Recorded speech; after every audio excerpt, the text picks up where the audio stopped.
Hi guys, আমি রিক্সিনের মাম্মাম বলছি।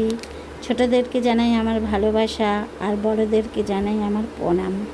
শুরু করলাম আমাদের এই ছোট্ট ভিডিও। আজকে গণেশ তিথি আছে, কাল রাত্রির থেকেই লেগেছে। তো এখন রিক কী করবে, গণেশ ঠাকুরকে স্নান করাবে। যেহেতু রিকের গণেশ তিথিতে জন্মবার, ওই জন্য রিক গণেশকে আজ নিজে হাতে স্নান করিয়ে দেবে। Hi guys, I am Riksan. এখন গণেশকে স্নান করানো হচ্ছে। দেখো,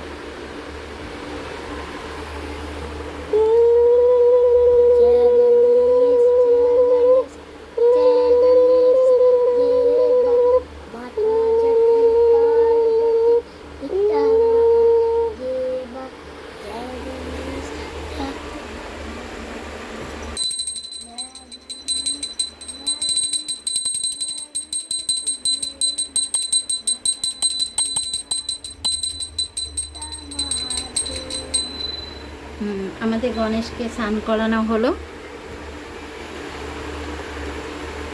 গোলাপগুলো দিয়ে দাও, ওই যে গ্লাসে দেখো। হ্যাঁ, বুঝতে পারছো না? উপর দিয়ে দিতে হয় গণেশকে। হ্যাঁ, আসলে ছোট মানুষ তো, নতুন নতুন শিখছে। তো আপনারাও আপনাদের বাচ্চাকে নিশ্চয় এমন করে বলে শেখান, সেরকম। তো এবার গণেশের স্নান হয়ে গেছে, এবার গণেশ ধুতি পড়বে। দেখতে থাকুন আপনারা।